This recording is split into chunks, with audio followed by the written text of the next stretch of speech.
پیر دستگیر حضور غوث اعظم شیخ عبد القادر جیلانی رحمۃ اللہ علیہ نے اپنی زندگی کا ایک لمبا عرصہ مجاہدات میں گزارا۔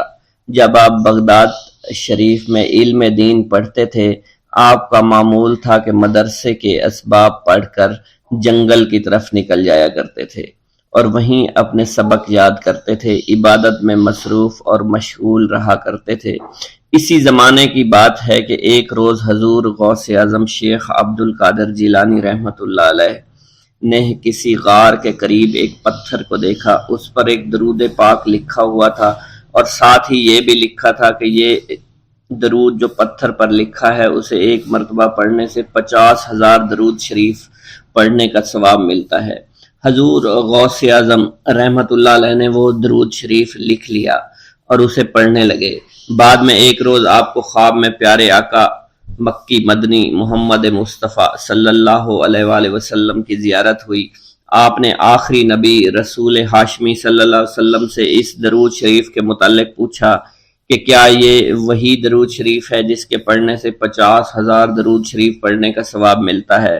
سرکار عالی وقار مکی مدنی تاجدار مدینہ صلی اللہ علیہ وآلہ وسلم نے فرمایا، اس درود شریف کے پڑھنے سے 50,000 کا نہیں بلکہ 70,000 درود شریف کا ثواب ملتا ہے۔ سبحان اللہ۔ اللہ پاک کے اپنے محبوب کی امت پر کرم نوازیاں دیکھی کہ جو بندہ ایک بار درود شریف پڑھے، روایت کے مطابق اسے 10 نیکیاں ملتی ہیں، 10 گناہ معاف ہوتے ہیں اور 10 درجات ہی بلند کیے جاتے ہیں۔ یہی کرم نوازی کتنی عظیم ہے کہ ایک مرتبہ درود شریف پڑھنے سے اتنا ثواب ملے۔ اس پر مزید کرم بالائے کرم کہ ایسے درود شریف بھی ہیں جنہیں صرف ایک مرتبہ پڑھنے سے صرف ایک درود شریف کا ثواب نہیں بلکہ کئی ہزار درود شریف کا ثواب ملتا ہے۔ حضور غوث پاک شیخ عبد القادر جیلانی نے پتھر پر لکھا ہوا جو درود شریف آپ پیارے آقا مکی مدنی محمد صلی اللہ علیہ وسلم نے خواب میں تشریف لا کر بتایا کہ اسے ایک مرتبہ پڑھنے کے 70,000 درود شریف کا ثواب ملتا ہے۔ سبحان اللہ، کاش ہم ان کرم نوازیوں کی قدر کو جان پائیں۔ ہمارے پیر غوث پاک رحمت اللہ علیہ فرماتے ہیں، اے محمد، اللہ پاک کا شکر ادا کیا کرو، پہلی امتیں جتنا عمل کرتی تھی اللہ پاک ان کی نسبت تم سے تھوڑے عمل پر ہی راضی ہو جاتا ہے۔ مزید فرماتے ہیں کہ مسجد کو لازمی پکڑو اور نبی رحمت صلی اللہ علیہ وآلہ وسلم پر کثرت سے درود شریف پڑھا کرو۔ اللہ پاک ہمیں کثرت سے درود شریف پڑھنے کی توفیق عطا فرمائے۔ یہ درود شریف قادری حضرات اپنے مریدوں کو روزانہ 511 مرتبہ یا 111 مرتبہ پڑھنے کی تلقین کیا کرتے ہیں۔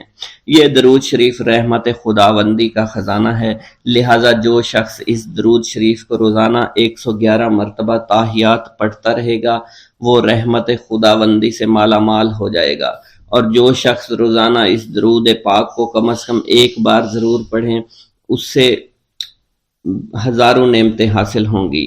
نمبر 1، رزق میں برکت ہوگی، تمام کام آسمان سے ہو جائیں گے، رضا کے وقت کلمہ نصیب ہوگا، موت کے وقت جان کنی کی سختی سے محفوظ رہے گا، قبر میں وسعت ہوگی، کسی کی محتاجی نہیں رہے گی، مخلوق خدا اس سے محبت کریں گے۔ ناظرین کرام، اس سے معلوم ہوا کہ اس درود پاک اور اس سے برکت حاصل کرنے کے لیے اسے روزانہ ہمیں پڑھنا چاہیے۔ اس کے علاوہ رسول اکرم صلی اللہ علیہ وسلم کے قرب اور اس کی زیارت کے لیے بھی یہ درود شریف بہت مؤثر ہے۔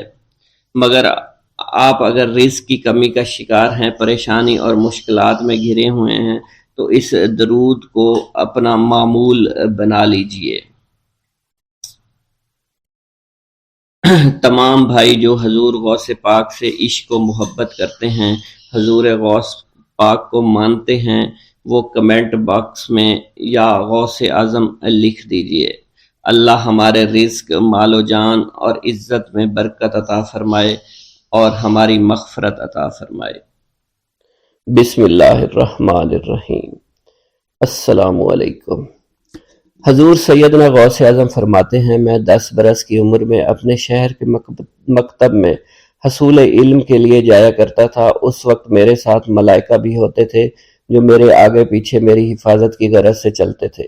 جب میں مدرسہ پہنچتا تھا تو وہ بار بار منادی کرتے تھے، اللہ کے ولی کے لیے جگہ خالی کر دو، چنانچہ وہ میرے لیے جگہ خالی کر دیتے تھے۔ ایک مرتبہ میں نے ایک ایسے شخص کو دیکھا جس نے فرشتوں کی آواز سن کر کہا کہ یہ نہایت معزز گھرانے کا فرد ہے اور عن قریب اس کو وہ عظمت اور بزرگی حاصل ہوگی جس میں کوئی مزاحمت نہ ہوگی، اس کو ایسا قرب نصیب ہوگا کہ اس کو کوئی فریب نہ دے سکے گا۔ پھر 40 برس بعد میں نے اس شخص کو پہچانا، وہ شخص ابدالوں میں سے تھا۔ حضرت شیخ ابو سعود احمد بن ابی بکر سے مروی ہے، حضور سیدنا غوث اعظم نے فرمایا، میں 25 سال تک تنہا عراق کے بیابانوں میں پھرتا رہا۔ میں لوگوں کو نہ جانتا تھا، لوگ مجھے نہیں جانتے تھے۔ اسی دوران میرے پاس رجال الغیب اور جنات تشریف لائے جنہیں میں طریقت اور رسول اللہ کی تعلیم دیا کرتا تھا۔ ابتدا میں جب میں عراق میں داخل ہوا تو حضرت خضر میرے ہم سفر تھے اور میں انہیں اس وقت سے پہچانتا نہیں تھا۔ ان کے ساتھ میرا معاہدہ ہوا کہ میں ان کے کسی حکم کی خلاف ورزی نہیں کروں گا۔ ایک مرتبہ انہوں نے مجھے ایک جگہ بیٹھنے کا حکم دیا، میں اسی جگہ 3 سال بیٹھا رہا۔ سال میں ایک مرتبہ حضرت خضر میرے پاس تشریف لاتے اور فرماتے، یہی تیرا مقام ہے جہاں تجھے پہنچایا گیا ہے۔ اس عرصہ کے دوران تمام نفسانی خواہشات مجھ پر انسانی شکل میں وارد ہوئیں، لیکن اللہ نے مجھے ہر موقع پر استقامت عطا فرمائی اور مجھے ان خرافات سے بچائے رکھا۔ ابتدا میں میرا نفس مجاہدہ کا کوئی طریقہ اختیار کرتا تو میں اس پر قائم ہو جایا کرتا تھا اور کسی چیز کو قبول نہیں کرتا تھا۔ ایک طویل مدت تک اپنا گلا گھونٹتے ہوئے میں نے مدائن کے جنگلوں میں مجاہدات میں مشغول رہا۔ حضور سیدنا غوث اعظم فرماتے ہیں، میں نے اپنے نفس کو مختلف مجاہدوں اور ریاستوں اور مشقتوں میں ڈالے رکھا۔ 1 سال تک میں گری ہوئی چیزیں اٹھا کر کھاتا رہا، اسی دوسرے سال میں صرف پانی پر گزارا کرتا رہا اور تیسرے سال میں نے کچھ نہ کھایا اور نہ پیا نہ ہی سویا۔ ایک مرتبہ شدید سردی کی وجہ سے میں ایوان کسریٰ کے کھنڈرات میں سویا تو رات بھر میں 40 مرتبہ احتلام ہوا۔ میں نے ہر مرتبہ دریائے دجلہ پر جا کر غسل فرمایا، پھر نیند کے خوف سے محل کے اوپر ایک ویران جگہ پر چڑھ گیا اور وہاں 2 سال تک قیام کیا، حتیٰ کہ سردی کے سوا کوئی شے کھانے کو میسر نہیں تھی۔ حضور سیدنا غوث اعظم فرماتے ہیں، ہر سال ایک بزرگ آتے اور وہ مجھے اونی جبہ دے کر چلے جاتے۔ اسی طرح میں نے بے شمار طریقوں سے دنیا اور نفس سے چھٹکارا حاصل کرنے کی کوشش کی۔ لوگ مجھے دیوانہ سمجھتے تھے، میں برہنہ جسم جنگلوں میں چلا جاتا، کانٹوں پر لوٹا شور مچایا کرتا، میرے تمام بدن سے خون جاری ہو جایا کرتا۔ لوگ مجھے اٹھا کر شفا خانے لے جایا کرتے جہاں میری حالت مزید بگڑ جایا کرتی۔ ایک وقت ایسا آیا جب مجھ میں اور مردہ میں کوئی فرق نہ تھا۔ لوگ کفن لے آئے اور غسال کو بلوایا کہ وہ مجھے غسل دے۔ ابھی انہوں نے مجھے غسل دینے کے لیے ایک تختہ پر لٹایا، میری حالت درست ہو گئی، میں اٹھ کھڑا ہوا۔ طریقت کی ان پرخطر راہوں میں نہ تو میں کبھی خوف زدہ ہوا، نہ کبھی میرا نفس مجھ پر غالب پا سکا اور نہ ہی دنیا کی آسائش مجھے حیران کر سکی۔ حضور سید غوث اعظم فرماتے ہیں، شیطان نے میرے گرد بے شمار جال بچھائے۔ جب میں نے ان سے کہا یہ کیا ہے، اس نے کہا یہ دنیاوی آلائشیں ہیں اور میں ان جالوں میں سے تم لوگوں کا شکار کیا کرتا ہوں۔ میں نے 1 سال تک شیطان کا مقابلہ کیا، اس کے بچھائے ہوئے تمام جالوں کو ختم کیا۔ اس کے بعد میرے سینے کو کھول دیا گیا اور مجھ پر بے شمار خلائق ظاہر ہوئے۔ حضور سیدنا غوث اعظم فرماتے ہیں، میں نے دریافت کیا کہ یہ اللہ ایک کیسے ہے؟ جواب ملا، یہ خلق کے اسباب ہیں جو تم سے ملے ہوئے ہیں۔ میں سال بھر ان کی جانب متوجہ رہا، یہاں تک کہ وہ مجھ سے جدا ہو گئے۔ جب مجھ پر باطن ظاہر ہوا تو میں اپنے قلب کو بہت سے علائق سے ملوث پایا۔ میں نے دریافت کیا یہ علائق کیا ہیں؟ جواب ملا، یہ تمہارے ارادے، تمہارے اختیارات ہیں۔ چنانچہ 1 سال تک ان کی جانب متوجہ رہا، یہاں تک کہ وہ سب علائق مجھ سے دور ہو گئے اور میرا قلب ان غلاظتوں سے نجات پا گیا۔ حضور سیدنا غوث اعظم فرماتے ہیں، پھر میں نے توکل کے دروازے پر آیا، میرا مقصد پورا ہو، لیکن جب میں توکل کے دروازے پر پہنچا بے شمار لوگ وہاں موجود تھے۔ میں ہجوم کو چیرتا بڑھا اور شکر کے دروازے پر پہنچ گیا، یہاں بھی لوگوں کا جمع غفیر موجود تھا، اسے بھی چیرتا آگے بڑھا اور مشاہدہ کے دروازے پر پہنچ گیا۔ یہاں پر موجود ہجوم کو بھی چیرتا ہوا اندر داخل ہوا، حتیٰ کہ سب سے آخر میں مجھے فقر کے دروازے پر لا دیا گیا۔ فقر کا دروازہ خالی تھا۔ جب میں اس دروازے میں داخل ہوا تو دیکھا جن جن چیزوں کو میں نے ترک کیا تھا وہ سب یہاں موجود تھی۔ یہاں مجھے ایک بہت بڑے روحانی خزانے کی فتوحات سے نوازا گیا۔ میرے لیے تمام دنیا کے خزانے کھول دیے گئے۔ مجھے روحانی عزت، دائمی غنا اور خالص آزادی عطا فرمائی گئی۔ میری تمام چیزیں جو میری ہستی اور میری صفات سب معدوم ہو گئی تھی، وہ میری ہستی کی جگہ کسی اور نے لے لی تھی۔ حضرت شیخ ابو سعید مخزومی نے حضور سیدنا غوث اعظم کو خرقہ خلافت سے نوازا اور فرمایا: اے عبد القادر، یہ وہ خرقہ ہے جو حضور نبی کریم صلی اللہ علیہ وسلم نے سیدنا علی المرتضیٰ کو عطا فرمایا۔ سیدنا علی المرتضیٰ نے یہ خرقہ خواجہ حسن بصری کو عطا فرمایا، جس سے ہوتا ہوا یہ مجھ تک پہنچا، اور یہ تمہاری امانت تھی جو میں نے تم تک پہنچا دی۔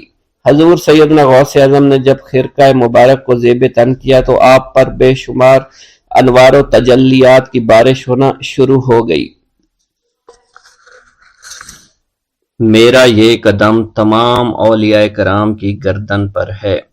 ایک مرتبہ محلہ حلبہ میں اپنے مہمان خانے میں واز فرماتے ہوئے حضور سیدنا غوث اعظم پر اچانک حالت کشف طاری ہوئی۔ آپ رحمت اللہ علیہ نے فرمایا: میرا یہ قدم ہر ولی اللہ کی گردن پر ہے۔ یہ ارشاد سن کر تمام اولیاء اللہ نے اپنی گردنیں جھکا دیں۔ صلحائے امت نے اس کی توضیح فرمائی ہے کہ آپ رحمت اللہ علیہ کے عہد مبارک اور بعد میں قیامت تک آپ کی عطا کے بغیر ولی اللہ ولایت کے درجے پر فائز نہیں ہو سکتا۔ سلطان الہند حضرت خواجہ معین الدین چشتی المعروف خواجہ غریب نواز اس وقت خراسان کے پہاڑوں پر مجاہدات میں مشغول تھے۔ انہوں نے بھی حضور سیدنا غوث اعظم کا ارشاد گرامی سن کر اپنی گردن جھکا دی اور یوں عرض گزار ہوئے: آپ کے قدمین شریفین میرے سر اور میرے آنکھوں پر ہیں۔ حضور سیدنا غوث اعظم فرماتے ہیں کہ میں 10 برس کی عمر میں اپنے شہر کے مکتب میں حصول علم کے لیے جایا کرتا تھا۔ اس وقت میرے ساتھ ملائکہ بھی ہوتے تھے جو میرے آگے پیچھے میری حفاظت کے لیے چلتے تھے۔ جب میں مدرسہ پہنچتا تو یہ منادی کرتے تھے: اللہ کے ولی کے لیے جگہ خالی کر دو۔ چنانچہ وہ میرے لیے جگہ خالی کر دیتے تھے۔ ایک مرتبہ میں نے ایک ایسے شخص کو دیکھا جس نے فرشتوں کی آواز سن کر کہا، جس میں کوئی مزاحمت نہ ہوگی، کہ یہ ایک نہایت معزز گھرانے کا فرد ہے اور عن قریب اس کو وہ عظمت حاصل ہوگی جس میں کوئی مزاحمت نہ ہوگی، اور اس کو ایسا قرب نصیب ہوگا کہ اس کو کوئی فریب نہ دے سکے گا۔ پھر 40 برس بعد میں نے اس شخص کو پہچانا۔ وہ شخص ابدالوں میں سے تھا۔ حضرت شیخ ابو سعود احمد بن بکر حریمی سے مروی ہے کہ حضور سیدنا غوث اعظم نے فرمایا کہ میں 55 سال تک تنہا عراق کے بیابانوں میں پھرتا رہا۔ میں لوگوں کو نہ جانتا، لوگ مجھے نہ جانتے۔ اسی دوران میرے پاس رجال الغیب اور جنات تشریف لاتے جنہیں میں طریقت اور اصول کی تعلیم دیتا تھا۔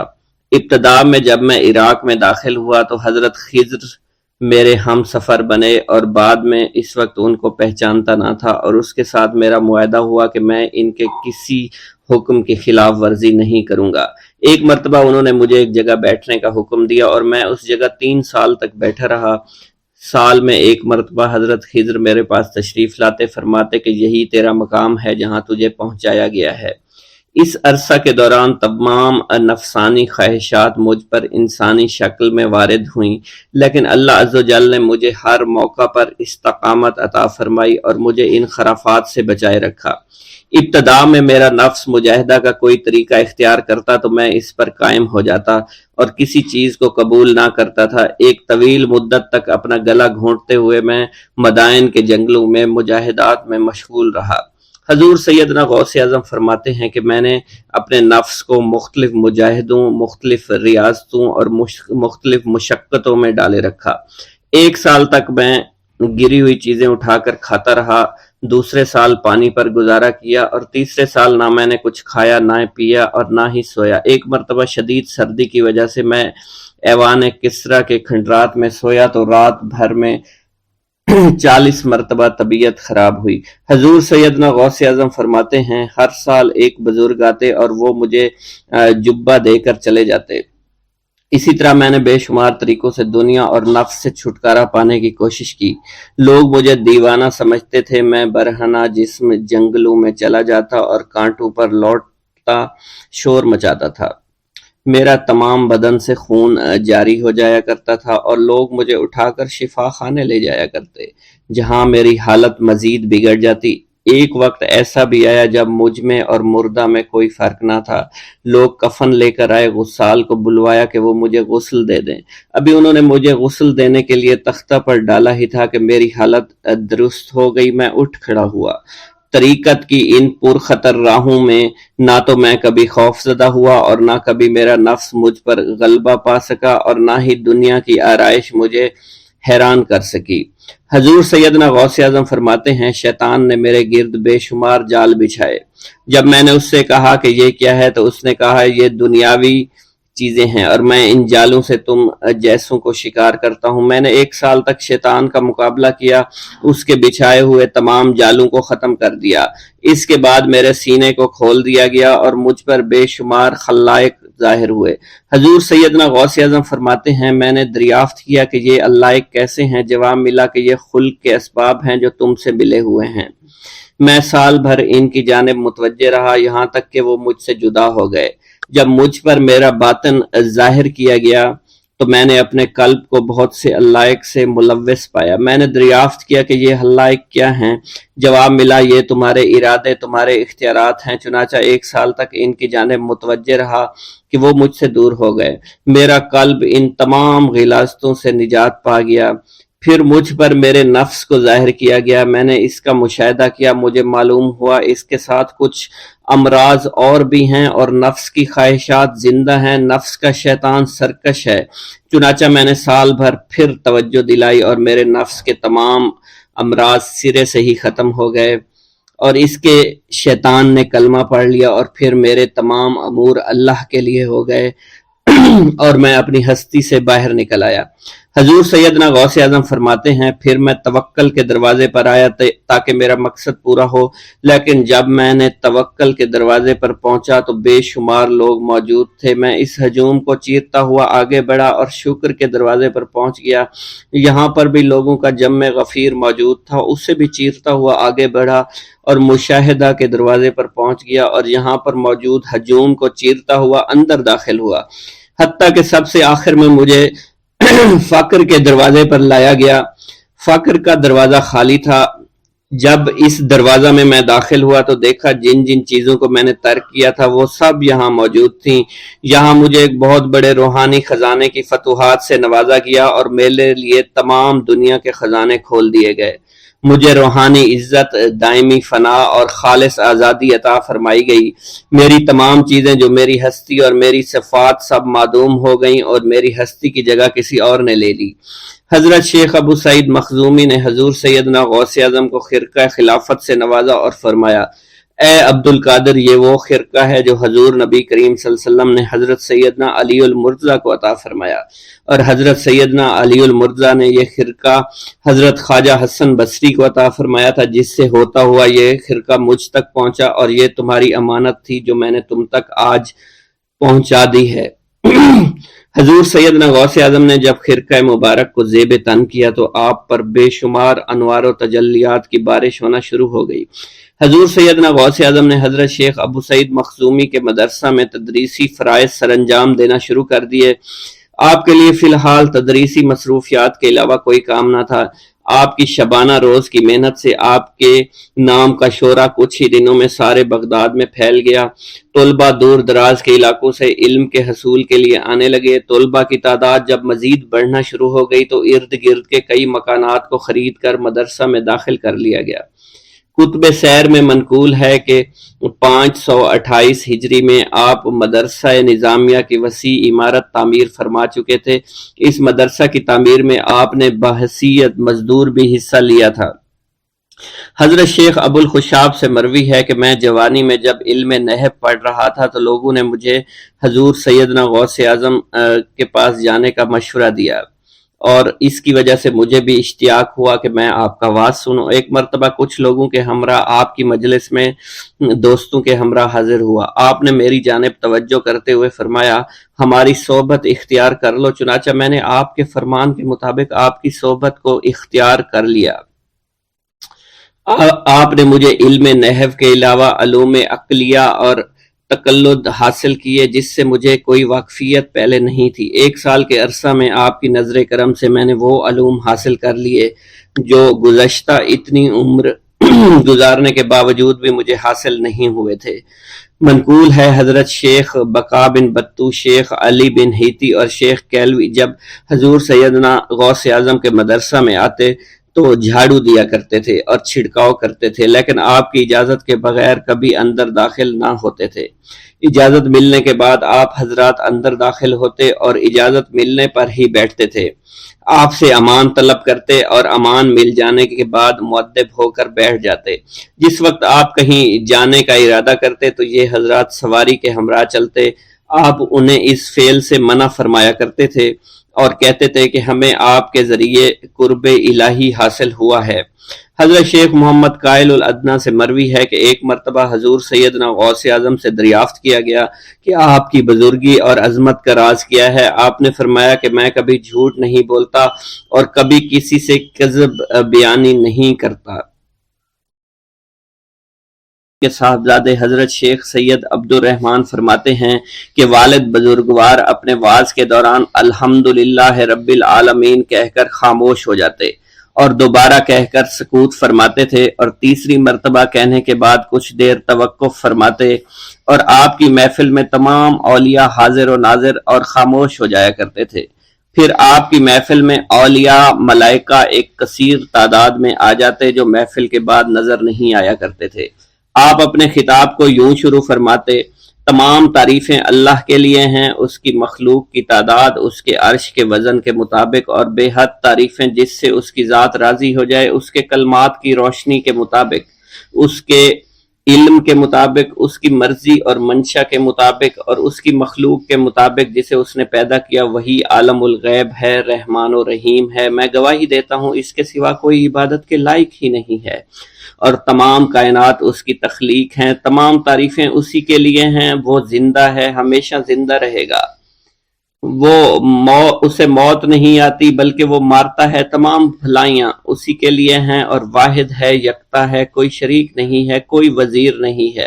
اس نے نہ کسی کو جنا ہے اور نہ ہی اسے کسی نے جنا ہے، وہ بلند و بالا ہے، اس جیسا کوئی نہیں۔ میں اس کی گواہی دیتا ہوں حضور نبی کریم صلی اللہ علیہ وآلہ وسلم اللہ کے رسول، اللہ کے پیغمبر ہیں، وہ تمام مخلوقات سے افضل ہیں۔ اللہ عز و جل نے ان کی ہدایت دے کر ان کو بھیجا تاکہ وہ دین اسلام کو تمام ادیان پر بلند کریں، خواہ مشرکین اس کو برا سمجھیں۔ اللہ راضی ہو خلیفہ اول حضرت سیدنا ابو بکر صدیق سے، جن کی تائید حق کے ساتھ تھی، جن کو حضور نبی کریم نے عقیق کا لقب دیا، جو پاک تھے، پاکیزہ نسل سے تعلق رکھتے تھے، جنہوں نے ہر موقع پر حضور نبی کریم صلی اللہ علیہ وسلم کی حمایت کی اور ان کی تصدیق فرمائی، اور اب بھی نبی کریم کے ہمراہ ابدی آرام فرما رہے ہیں۔ اللہ راضی ہو خلیفہ دوم حضرت سیدنا عمر فاروق رضی اللہ تعالی عنہ سے، جنہوں نے عمل کثیر کیے، جنہوں نے حق کو بلند کیا، جنہوں نے فیصلے کے لیے جن کو منتخب کیا گیا، جنہوں نے ہمیشہ حق بات کا ساتھ دیا، اور وہ بھی حضور نبی کریم صلی اللہ علیہ وسلم کے ہمراہ ابدی آرام گاہ میں آج بھی موجود ہیں۔ اللہ راضی ہو خلیفہ سوم حضرت سیدنا عثمان غنی رضی اللہ تعالی عنہ سے، جنہوں نے اپنے مال سے مسلمانوں کی امداد کی، قرآن مجید کی ترتیب و اشاعت احسن طریقے سے فرمائی، جنہوں نے امامت اور قرت سے محراب کو، منبر کو مزین کیا، اور جو افضل الشہداء ہیں اور فرشتے بھی ان سے حیا کرتے ہیں۔ اللہ راضی ہو خلیفہ چہارم حضرت سیدنا علی المرتضیٰ سے، جو شجاعت و جواں مردی میں بے مثل ہیں، حضور نبی کریم صلی اللہ علیہ وسلم کے چچا زاد بھائی اور داماد ہیں۔ آپ دین اسلام کے امام و عالم ہیں، اور جن کے لیے حضور نبی کریم صلی اللہ علیہ وسلم نے فرمایا کہ میں تم پر فدا ہو جاؤں۔ اللہ راضی ہو حسنین کریمین حضرت سیدنا امام حسن امام حسین سے، جن کی نیکیاں تا حشر قائم رہنے والی ہیں اور جن کے مراتب بے مثل ہیں۔ اللہ نے ان کے قلوب کو نیکیوں کی جانب مائل کیا۔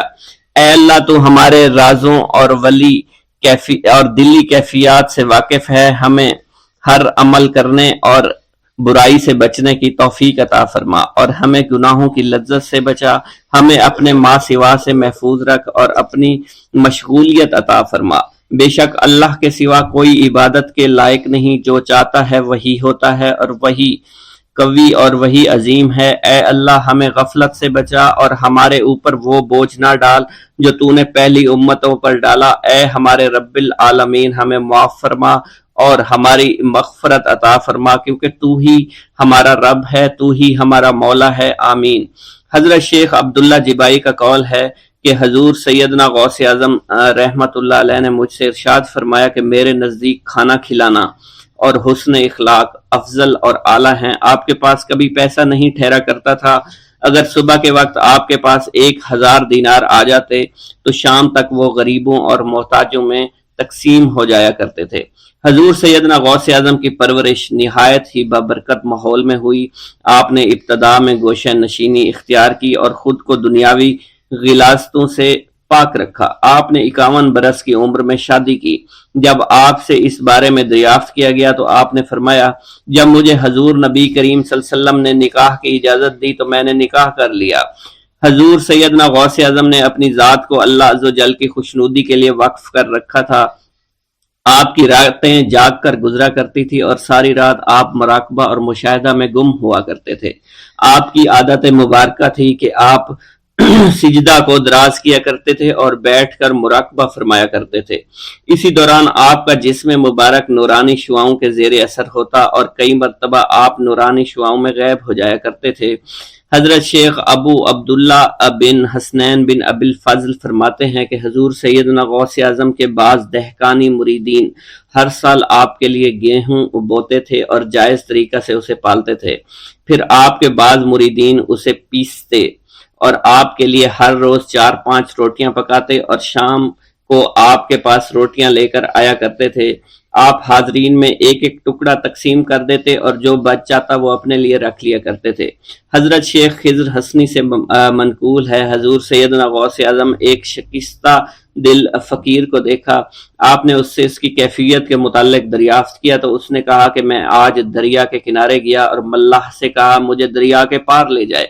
اس نے انکار کر دیا۔ میں اپنے اس افلاس کے سبب پریشان اور شکستہ دل ہوں۔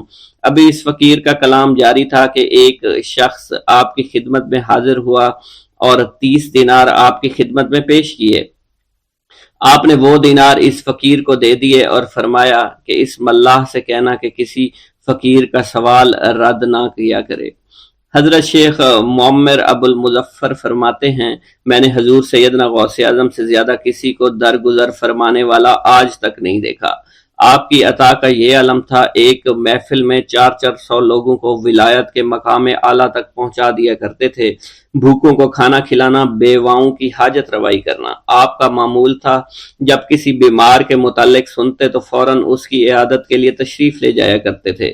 فقراء کو آپ رحمت اللہ علیہ کے در سے بغیر سوال کیے عطا ہو جایا کرتا تھا۔ حضور سیدنا غوث اعظم نے فرمایا کہ مخلوق سے کنارہ کشی سے پہلے علم حاصل کرو، کیونکہ جو شخص علم کے بغیر عبادت کرتا ہے وہ اصلاح سے زیادہ فساد میں مبتلا ہو جاتا ہے۔ تمہیں چاہیے کہ شمع شریعت اپنے ہمراہ لے کر علم کی روشنی میں علم عمل کرو، پھر اللہ تعالیٰ تمہیں علم لدنی کا وارث بنا دے گا جس سے تم ناواقف ہو۔ تمہیں چاہیے کہ تمام اسباب و ذرائع سے تعلق منقطع کر کے رشتہ داروں اور احباب سے جدائی اختیار کرو، تاکہ تم اپنے زہد کی وجہ سے اپنی قوت باطنی اور اپنے حسن ادب کا مشاہدہ کر سکو۔ خدا کے علاوہ تمام عالم و اسباب سے اس خوف سے منقطع ہو جاؤ تاکہ تمہاری شمع معرفت نہ بجھ جائے، اور جب تم 40 دن اپنے رب کے لیے مخصوص کر دو گے تو تمہارے قلب سے حکمت کے چشمے جاری ہو جائیں گے اور تم معرفت الہی کی تپش کا مشاہدہ کرنے لگے گے، جس کو حضرت موسیٰ علیہ السلام نے اپنے شجر قلب پر محسوس کیا تھا۔ اس کیفیت کے بعد تم اپنے نفس و خواہش، اپنے شیطان سے، اپنی طبیعت اور اپنے وجود سے کہو گے کہ ٹھہر جا، میں نے اس آگ کا مشاہدہ کر لیا ہے جو قلب موسیٰ علیہ السلام پر روشن ہوئی تھی۔ اس کے بعد تمہارے قلب میں باطن سے یہ آواز آنے لگے گی کہ میں ہی تمہارا رب ہوں، میری ہی عبادت کرو، میرے غیر کی اطاعت سے گریزاں ہو جاؤ، میرے سوا کسی سے تعلق مت رکھو، میری معرفت حاصل کر کے میرے غیر کو فراموش کرو، غیر سے اعراض کر کے میرے علم، میرے قرب، میرے ملک اور میری سلطنت کی جانب متوجہ رہو۔ جب تمہیں بقا الہی حاصل ہو جائے تو تمہاری زبان پر اندہ جاری ہو جائے گا اور تمام حجابات رفع ہو کر قلب سے کدورت زائل ہو جائے گی اور نفس کو مکمل سکون حاصل ہو جائے گا۔ پھر جب اس کے الطاف غالب ہو جائیں گے تو تمہیں خطاب کیا جائے گا، اے قلب، فرعون نفس کی طرف توجہ کر اور اس کو راہ ہدایت پر چلاتا ہوا میری جانب آ لے اور اس سے کہہ دے کہ میرا ہی اتباع کریں۔ پھر انہیں رشد کے راستے پر ہدایت کر کے اس سے تعلق قائم کر اور اس کے بعد پھر قطع تعلق کر کے دوبارہ استوار کر لے اور اسی طرح سے کرتا رہے۔ حضرت شیخ و معمر سے منقول ہے، فرماتے ہیں ایک مرتبہ میں حضور سیدنا غوث اعظم شیخ عبد القادر جیلانی رحمۃ اللہ علیہ کی خدمت میں حاضر تھا۔ آپ بیٹھے کچھ لکھ رہے تھے، اسی دوران چھت سے 3 مرتبہ مٹی گری، چوتھی مرتبہ ایسا ہوا آپ نے جلال میں آ کر اس جگہ دیکھا جہاں سے مٹی گر رہی تھی۔ اسی دوران ایک چوہا اس جگہ سے نیچے گرا اور مر گیا، یہ چوہا ہی وہاں سے مٹی کھود رہا تھا۔ حضرت شیخ عمر بن مسعود بزاز فرماتے ہیں حضور سیدنا غوث اعظم وضو فرما رہے تھے، اسی دوران ایک چڑیا نے آپ کی قمیض پر بیٹ کر دی۔ آپ نے جلالی نظروں سے چڑیا کو دیکھا، وہ چڑیا اسی وقت نیچے گری مر گئی۔ آپ نے وضو سے فارغ ہونے کے بعد قمیض کے اس حصے کو دھویا اور پھر اپنی قمیض مبارک اتار کر مجھے دی اور فرمایا اس کو فروخت کر کے اس کی رقم کو خیرات کر دو، یہ اس کا بدلہ ہے۔ حضور سیدنا غوث اعظم کے زمانہ میں بہت ہی گناہگار شخص تھا، اس کے دل میں آپ سے بے پناہ محبت تھی۔ جب اس کے مرنے کے بعد دفن کیا گیا تو قبر میں منکر نکیر نے سوالات کیے تو اس نے سوال کے جواب میں عبد القادر جواب دیا۔ منکر نکیر نے اللہ کی بارگاہ میں اس کے جواب کو پیش کیا، حکم ہوا اگرچہ یہ بندہ فاسقوں میں سے ہے لیکن یہ میرے محبوب سید عبد القادر جو کہ صادقین میں سے ہیں ان سے محبت رکھتا ہے۔ بغداد کے محلہ باب العز کے قبرستان میں سے ایک قبر سے مردہ کے چیخنے کی آواز آنے لگی۔ لوگوں نے حضور سیدنا غوث اعظم کی خدمت میں عرض ہو کر عرض کیا، آپ نے دریافت کیا کیا صاحب قبر نے مجھ سے خرقہ پہنا؟ لوگوں نے عرض کیا ہمیں اس کا علم نہیں۔ آپ نے دریافت کیا کہ یہ میری محفل میں کبھی شریک ہوا؟ ہمیں اس کا علم نہیں۔ آپ نے پھر دریافت کیا کیا کبھی میرے پیچھے نماز پڑھی؟ نہیں معلوم۔ آپ نے مراقبہ فرمایا اور آپ کے چہرہ مبارک پر جلالیت کے آثار نمودار ہو گئے۔ بعد ازاں آپ نے چہرہ مبارک پر وقار ظاہر ہوا اور آپ نے فرمایا کہ اس شخص نے میری زیارت کی، مجھ سے حسن ظن رکھا، اسی وجہ سے اللہ نے اس پر رحم فرما دیا ہے، چنانچہ اس کے بعد کبھی قبر سے آواز نہیں آئی۔ منقول ہے حضرت شیخ ابو الحسن علی بن وہب ازجی بیمار ہو گئے، حضور سیدنا غوث اعظم عیادت کے لیے تشریف لائے تو آپ نے وہاں ایک قمری اور ایک کبوتری کو دیکھا۔ حضرت شیخ ابو الحسن نے آپ سے عرض کی کہ یہ کبوتری 6 ماہ سے انڈے نہیں دے رہی اور قمری 9 مہینے سے بول نہیں رہی۔ آپ نے کبوتری سے فرمایا تو اپنے مالک کو فائدہ پہنچا اور قمری سے فرمایا تو اپنے خالق کی تسبیح کر۔ چنانچہ قمری نے اسی وقت کوکو کرنا شروع کر دیا، یہاں تک کہ بغداد کے لوگ اس کی آواز سننے کے لیے جوق در جوق جمع ہونا شروع ہو گئے اور کبوتری نے بھی انڈے دے دیے اور ان سے بچے نکلے۔ بسم اللہ الرحمن الرحیم۔ منقول ہے کہ حضور سیدنا غوث اعظم کے زمانہ میں ایک مقرب کی ولایت سلب کر لی گئی۔ سب چھوٹے بڑے اس کو حقارت کی نگاہ سے دیکھنے لگے۔ اس نے 360 اولیاء اللہ سے التجا کی کہ وہ اس کے حق میں دعا فرمائیں، لیکن اس کا نام لوح محفوظ پر اشتیاق کی فہرست میں لکھ دیا گیا۔ ان اولیاء اللہ نے اس کو بتایا کہ تم کامیاب نہیں ہوں گے۔ اس کے چہرے کا رنگ سیاہ پڑ گیا۔ اس شخص نے حضور سیدنا غوث اعظم شیخ عبد القادر جیلانی کی خدمت میں حاضر ہو کر دعا کی درخواست کی۔ آپ نے فرمایا تم اللہ عز و جل کی بارگاہ میں مردود ہو گئے ہو، مگر میں تمہیں اللہ کے اذن میں مقبول بنا سکتا ہوں۔ پھر حضور سیدنا غوث اعظم نے اس کے لیے بارگاہ الہی میں دعا فرمائی تو غیب سے ندا آئی، کیا تمہیں معلوم ہے کہ تم سے پہلے بھی 360 اولیاء اللہ اس کے لیے سفارش کر چکے ہیں، لیکن اس کا نام لوح محفوظ پر اشتیاق کی فہرست میں لکھا جا چکا ہے۔ یا الہی تو مردود کو مقبول، مقبول کو مردود بنانے پر قادر ہے۔ اگر تیری منشا یہی ہے تو نے اس کو مقبول بنانے کے لیے مجھ سے دعا کیوں کروائی؟ غیبی ندائی، اے عبد القادر، اسے میں نے تمہارے سپرد کیا، تم اسے جو چاہے بنا دو۔ چنانچہ آپ کی دعا سے وہ پھر سے بارگاہ الہی میں مقبول ہو گیا۔ حضرت شیخ ابو صالح سے منقول ہے، حضرت شیخ ابو مدین مغربی نے مجھے حضور سیدنا غوث اعظم شیخ عبد القادر جیلانی کی خدمت میں بغداد فقر کی تعلیم کے لیے بھیجا۔ آپ نے مجھے 20 دن تک اپنے خلوت خانہ کے دروازہ پر بٹھائے رکھا اور 20 روز گزرنے کے بعد مجھے قبلہ رو ہونے کا حکم دیا گیا۔ جب میں قبلہ رو ہو گیا آپ نے فرمایا اے ابو صالح اس طرف دیکھو۔ چنانچہ میں نے اس جانب دیکھا تو آپ نے فرمایا کیا دیکھ رہے ہو؟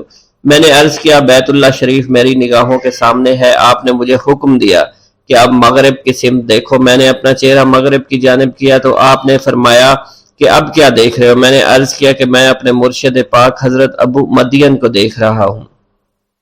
ایک مرتبہ سنان نامی عیسائی پادری نے حضور سیدنا غوث اعظم کی محفل میں حاضر ہو کر سلام عرض کیا۔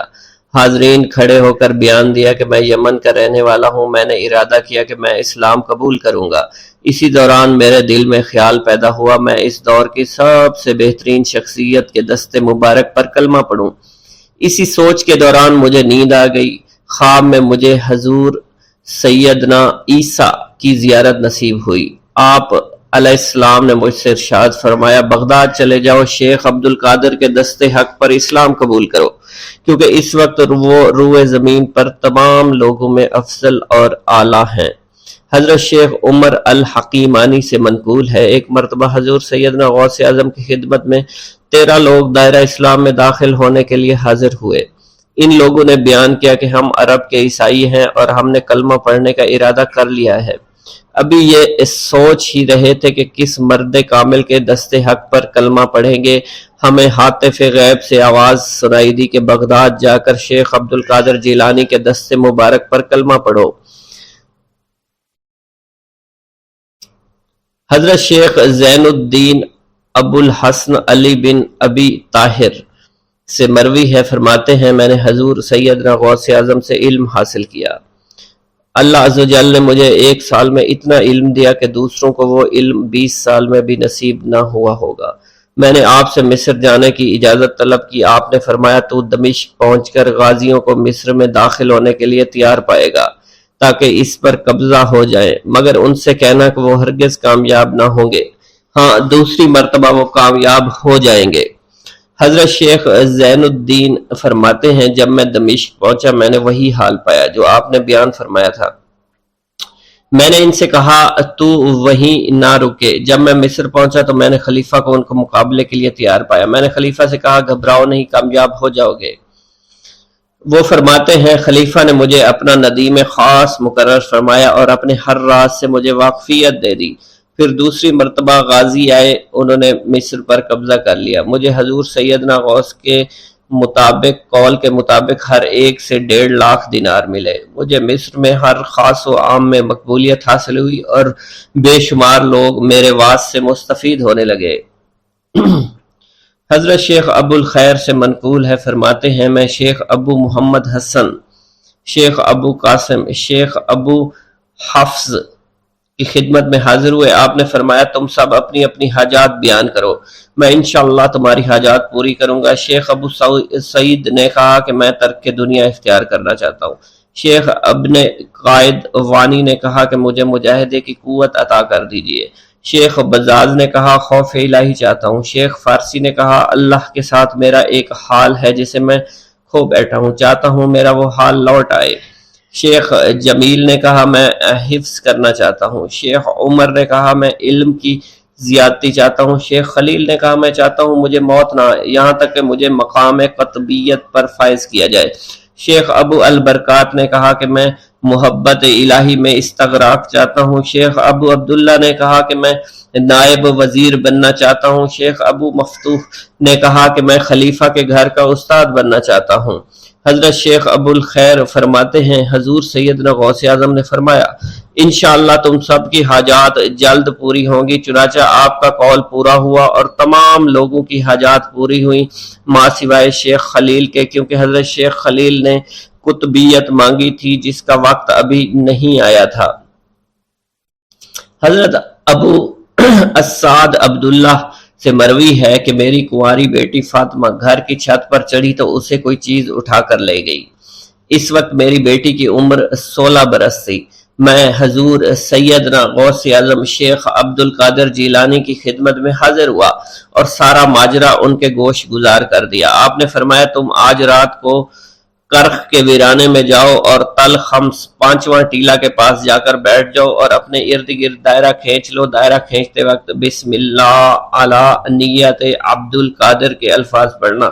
جب رات بڑھے گی جنوں کے گروہ مختلف شکلوں میں تیرے نزدیک سے گزریں گے، تم انہیں دیکھ کر خوف زدہ مت ہونا۔ جب صبح ہو جائے گی تو جنوں کا بادشاہ ایک جماعت کے ہمراہ گزرے گا، وہ تجھ سے تیری حاجت پوچھے گا، تو اسے بتانا عبد القادر نے بھیجا ہے اور میری حاجت یہ ہے۔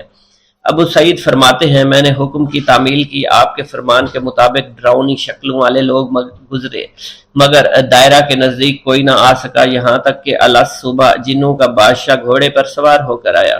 اس کے ساتھ ایک کثیر جماعت بھی تھی۔ اس نے مجھ سے کہا میری حاجت پوچھی۔ میں نے اسے حضور سیدنا غوث اعظم کا پیغام پہنچاتے ہوئے کہا اور اپنی حاجت بیان کی۔ میری بات سن کر وہ بادشاہ گھوڑے سے اترا، زمین کو بوسہ دیتے ہوئے دائرہ کے کنارے بیٹھ گیا۔ بادشاہ کے بیٹھتے ہوئی جماعت بھی بیٹھ گئی۔ پھر بادشاہ نے اپنی جماعت کے کچھ لوگوں کو حکم دیا جاؤ جس نے یہ کام کیا ہے اسے میرے پاس لے کر آؤ۔ چنانچہ وہ لوگ ایک سرکش جن کو پکڑ لائے جس کے ساتھ میری بیٹی بھی تھی۔ جنوں کے بادشاہ سے کہا گیا کہ یہ ملک چین کے سرکش جنوں میں سے ہے۔ بادشاہ نے اس جن کو مخاطب کرتے ہوئے کہا کہ تمہیں قطب وقت کے قدموں کے نیچے سے لڑکی اٹھانے کی جرت کیوں کر پیش ہوئی؟ اس سرکش جن نے کہا کہ میں اس لڑکی پر عاشق ہو گیا تھا۔ بادشاہ جن نے اس سرکش جن کو سر قلم کرنے کا حکم دیا اور میری بیٹی مجھے واپس لوٹا دی۔ میں نے بادشاہ جن سے کہا کہ تم نے حضور سیدنا غوث اعظم کا حکم بجا لانے میں کوئی کسر نہ چھوڑی۔ بادشاہ جن نے کہا کہ وہ گھر بیٹھے ہم جیسے سرکشوں کو دیکھ لیتے ہیں، خواہ کتنی ہی دور کیوں نہ بیٹھے ہوں۔ جب اللہ عز و جل کوئی قطب مقرر کرتا ہے تو اسے جن و انس پر قدرت عطا فرما دیتا ہے۔ تفریح الخاطر میں منقول ہے حضور سیدنا غوث اعظم کے وصال کے بعد ایک شخص جو کہ عرصہ دراز سے مرشد کامل کی تلاش میں تھا اور وہ آپ کا شورا سننے کے بعد آپ کی خدمت میں بغداد شریف پہنچا۔ جب اس شخص کو معلوم ہوا کہ آپ وصال فرما گئے ہیں تو وہ آپ کی قبر مبارک پر حاضر ہوا اور آداب زیارت بجا لایا۔ آپ اپنی قبر مبارک سے باہر تشریف لائے، اس کا ہاتھ پکڑ کر اسے سلسلہ عالیہ قادریہ میں بیعت فرما دیا اور اس کی جانب خصوصی توجہ فرمائی۔ حضرت ابو بکر ارکیمی فرماتے ہیں میں ابتدائی عمر میں شتر بانی کا کام کیا کرتا تھا۔ ایک مرتبہ مجھے ایک شخص کے ساتھ حج کرنے کا اتفاق ہوا۔ اس شخص کو یہ خطرہ لاحق ہوا کہ وہ عنقریب مر جائے گا۔ اس نے مجھے ایک چادر اور 10 دینار دیے اور فرمایا یہ میری امانت، تم بغداد شریف واپس جا کر حضور سیدنا غوث اعظم شیخ عبد القادر جیلانی رحمۃ اللہ علیہ کی خدمت میں پیش کر دینا۔ حضرت ابو بکر الکیمی فرماتے ہیں کہ میں اس وصیت کے کچھ دنوں بعد اس شخص کا انتقال ہو گیا۔ میں جب بغداد شریف تشریف لایا تو لالچ میں پھنس گیا۔ میرے دل میں خیال آیا ان چیزوں کے متعلق کسی کو کچھ علم نہیں ہے، چنانچہ میں نے وہ چادر اور 10 دینار اپنے پاس رکھ لیے۔ ایک دن میں بازار سے گزر رہا تھا، میری ملاقات حضور سیدنا غوث اعظم سے ہوئی۔ میں نے آپ کو سلام کیا، آپ نے میرا ہاتھ پکڑ کر فرمایا تم نے 10 دیناروں کے لیے بھی اللہ کا خوف نہیں کیا، میری امانت اپنے پاس رکھ لی اور میرے پاس اپنی آمد و رفت بھی ختم کر لی۔ حضرت ابو بکر ارکیمی فرماتے ہیں کہ حضور سیدنا غوث اعظم کی بات سن کر مجھ پر غشی طاری ہو گئی اور جب مجھے ہوش آیا میں نے وہ چادر اور 10 دینار لا کر آپ کی خدمت میں پیش کیے اور معافی کا خواستگار ہوا۔ واللہ عالم۔ بسم اللہ الرحمن الرحیم۔ ناظرین گرامی، روایت میں آتا ہے کہ قطب الاقطاب حضرت شیخ عبد القادر جیلانی الحسنی والحسینی الجیلانی، حضرت غوث اعظم شیخ عبد القادر جیلانی رحمۃ اللہ علیہ جب نماز ادا کرتے تو بہت زار و قطار رویا کرتے، یعنی گریہ زاری کیا کرتے تھے۔ روتے روتے آپ کی ہچکی بن جایا کرتی تھی۔ جب آپ رحمت اللہ علیہ مسجد میں اپنے مریدین اور شاگردوں کے ساتھ با جماعت نماز پڑھتے، اللہ پاک کی محبت اور عشق میں اتنے ڈوب کر عبادت کرتے کہ ان کے شاگرد آپ کی رقت آمیزی کو دیکھ کر، یعنی رونے کے انداز کو دیکھتے اور کہتے اگر اصل نماز دیکھنی ہے تو غوث پاک کی نماز کو دیکھا جائے۔ تو ایک بار کا ذکر ہے کہ آپ رحمت اللہ علیہ عراق کی مسجد میں سے با جماعت نماز پڑھ کر باہر نکلے۔ آپ کے مریدین بھی آپ کے ساتھ تھے۔ آپ نے دیکھا کہ اسی محلے میں کچھ بچے اخروٹ کے ساتھ کھیل رہے ہیں۔ آپ بچوں سے بہت پیار کیا کرتے تھے، گویا کہ خود بچپن میں کبھی بچوں کی طرح کھیل کود نہیں کر سکے، لیکن بچوں کو دیکھ کر آپ مسکراتے تھے۔ آپ آگے بڑھنے لگے اور مریدین کی بڑی جماعت بھی آپ کے ساتھ تھی۔ ابھی آپ زیادہ دور نہیں گئے تھے کہ ان بچوں نے ایک دوسرے کے کان میں کچھ بولنا شروع کر دیا اور اشارے میں باتیں کرنے لگے کہ کیا خیال ہے کہ جو بابا جی سب سے نمایاں ہیں، نورانی چمکتے ہوئے چہرے والے ہیں، سب سے آگے چل رہے ہیں، ان کو بولا جائے جو فرمائش ہمیں کرنی ہے ان سے کر دیں، کیا یہ ہمیں ڈانٹیں گے تو نہیں؟ تو کچھ سمجھدار بچے ہم زبان ہوئے اور کہا نہیں نہیں، یہ جو بابا ہے نا بہت اچھے ہیں، ان سے جو کچھ کہو گے انہوں نے وہ ہماری بات پوری کرنی ہے، ہم ان سے ایک میٹھی اور لذیذ چیز آج منگواتے ہیں۔ تو ان میں سے ایک بچہ جو سب سے بڑا تھا پاس آیا اور کہا بابا میری بات سنیں۔ آپ نے بہت پیار اور شفقت سے اس کے سر پر ہاتھ رکھا اور کہا بیٹا کہو۔ اس نے کہا کہ میرا دل کر رہا ہے کہ میں آپ سے کچھ مانگوں۔ آپ نے فرمایا کہ کہو بیٹا کیا چاہتے ہو؟ وہ کہنے لگا کہ مجھے آپ اس فلاں جلیبی والے سے جلیبی لا کر دے سکتے ہیں، میرا کھانے کا بہت دل کر رہا ہے۔ میں چلا جاتا لیکن بابا میری باری آنے والی ہے، جب تک میں جلیبی لے کر وہاں آؤں گا میری باری چلی جائے گی۔ آپ رحمت اللہ علیہ کے وہاں کے مشہور بزرگ بڑے سردار لوگ ہیں، آپ کے خادمین آپ کے نوکر بننے کے لیے جان کی بازی لگانے کو تیار رہتے ہیں۔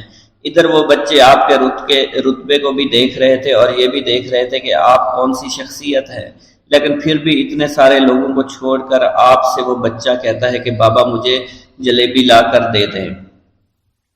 بابا جی نے کہا کہ ٹھیک ہے میں لا کر دے دیتا ہوں۔ آپ کا ایک مرید آپ کے پاس آیا اور کہا حضرت آپ کیوں اس بات پر توجہ دے رہے ہیں؟ آپ اس بچے کی فرمائش پر جلیبی لا رہے ہیں۔ حضرت آپ پر میری جان قربان ہو، میں اس بچے کو جلیبی لا کر دے دیتا ہوں۔ آپ رحمت اللہ علیہ نے اسے اپنے ہاتھ کے اشارے سے منع فرمایا اور کہا اس نے مجھ سے کہا ہے نا تو میں ہی اس کی خواہش کو پورا کروں گا۔ پھر آپ رحمت اللہ علیہ اس جلیبی والے کے پاس تشریف لے گئے اور جلیبی والا کچھ دیر پہلے اداس بیٹھا ہوا تھا۔ آپ رحمت اللہ علیہ اس کی دکان میں تشریف لے گئے تو وہ خوشی خوشی سے جھومنے لگا۔ آپ رحمت اللہ علیہ نے اس جلیبی والے سے جلیبی لی، اس نے خوشی خوشی آپ رحمت اللہ علیہ کے ہاتھوں میں جلیبی تھما دی۔ وہ آدمی لگ بھگ 70 سال کا تھا، اس بڑھاپے میں بھی وہ کام کرنے پر مجبور تھا۔ اس کی آنکھوں میں آپ رحمت اللہ علیہ کو دیکھ کر آنکھوں سے آنسو آ گئے۔ اس نے روتے ہوئے کہا اللہ کا لاکھ لاکھ شکر ہے، اس نے میری دعا سن لی۔ آپ نے میری دکان میں قدم رکھے تو کئی دنوں سے آپ کے انتظار میں یہاں بیٹھا ہوا تھا۔ میں جانتا تھا کہ آپ ضرور میری دکان پر تشریف لائیں گے۔ آپ رحمت اللہ علیہ نے فرمایا تمہیں کیسے پتا تھا کہ میں تمہاری دکان پر آؤں گا؟ وہ کہنے لگا کہ حضرت عرصہ ہوا ہے، کئی مہینوں سے میرا کاروبار نہیں چل رہا تھا، میرا کاروبار دن بدن ٹھپ ہوتا جا رہا تھا، فاقوں تک کی نوبت آ گئی تھی۔ مجھے اپنی فکر نہیں تھی لیکن اپنے چھوٹے چھوٹے بچوں کی تھی۔ اس بڑھاپے میں اللہ تعالیٰ نے اولاد تو دی لیکن ان کو پالنے کا کوئی بندوبست نہیں ہو رہا تھا۔ میں نے اپنی اس پریشانی کا ذکر کسی سے کیا تو اس نے کہا کہ عراق کے ایک شہر میں چلے جاؤ، وہاں پر کوئی ایک فقیر ہے، اس سے دعا کراؤ، وہ جس کے لیے دعا کرتے ہیں اس کا کام بن جاتا ہے۔ میں اتنا پریشان تھا کہ اس آدمی کے کہنے پر اس فقیر سے ملنے چلا گیا۔ اس کی تلاش کر کے میں نے اس سے کہا تم میرے لیے دعا کرو تاکہ میرے کاروبار میں ترقی ہو جائے اور میرے رزق میں برکت ہو جائے اور تنگ دستی دور ہو جائے تاکہ میں بیوی بچوں کا پیٹ پال سکوں۔ فقیر مجھے دیکھ کر کہنے لگا کہ تم پیران پیر غوث اعظم دستگیر رحمت اللہ علیہ کو نہیں جانتے؟ میں نے کہا میں نہیں جانتا۔ وہ کہنے لگا حیرت ہے کہ تمہیں یہ پتہ نہیں کہ تم ان کو جانتے ہی نہیں کہ ولیوں کے سردار ہیں۔ میں تو بہت چھوٹا سا فقیر ہوں، میری دعاؤں میں اتنا اثر نہیں کہ وہ غوث اعظم رحمت اللہ علیہ ہیں، جس کے لیے بھی دعا کریں اس کا بیڑا پار ہو جایا کرتا ہے، اور جب اس دور میں غوث پاک رحمت اللہ علیہ خود موجود ہے تو پھر ہمارا کیا مقام ہوگا ان کی دعا کے آگے؟ ہماری دعا کچھ بھی نہیں ہے۔ میں نے کہا اگر یہ بات ہے کہ آپ سے بڑا کوئی بزرگ ہے تو مجھے بتائیے کہ غوث پاک رحمت اللہ علیہ مجھے کہاں ملیں گے اور میں کہاں جاؤں ان سے ملنے کے لیے؟ وہ کہنے لگا کہ وہ جیلان میں ہیں، تم ادھر جاؤ، ہماری کیا جرت کہ آپ کے لیے دعا کریں۔ آپ رحمت اللہ علیہ جس کے لیے بھی دعا فرماتے ہیں اس کا بیڑا پار ہو جاتا ہے، اور اس کو کہیں بول جانے کی ضرورت نہیں ہوتی۔ حضور جب اس فقیر نے مجھے یہ بات کہی تو فوراً جیلان شریف میں آ گیا اور یہاں پر میں نے آپ کی تلاش شروع کی۔ آج دیکھیے آپ خود بخود میری دکان پر تشریف لائے ہیں، اب دیکھیے کہ آپ کے آنے سے کیسا نور میری دکان میں آ گیا ہے۔ حضور میرے حق میں دعا فرما دیجئے، اللہ پاک میری زندگی کو آسانیاں عطا فرمائے، مجھے اپنی بیوی اور بچوں کی بہت فکر ہے۔ آپ رحمت اللہ علیہ نے فرمایا پریشان ہونے کی ضرورت نہیں، اللہ تعالیٰ سب معاملات ٹھیک فرما دے گا۔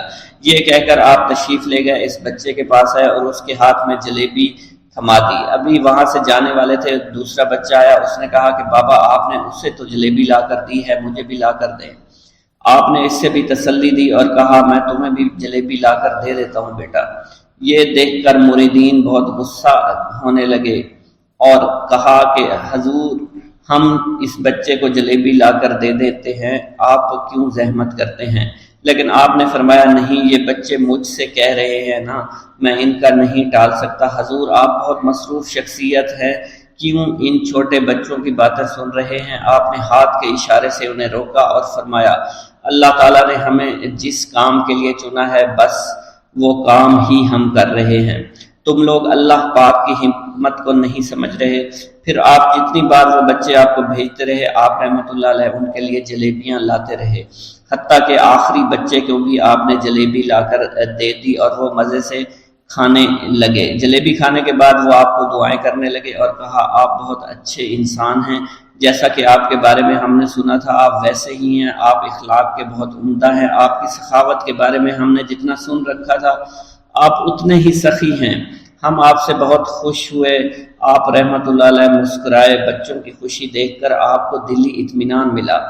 اب ایک اور نماز کا وقت ہو رہا تھا، آپ نے مریدین سے کہا کہ چلو نماز پڑھنے کے لیے مسجد میں چلتے ہیں۔ وہ سب مل کر مسجد میں چلے گئے اور اللہ کی عبادت میں مصروف ہو گئے۔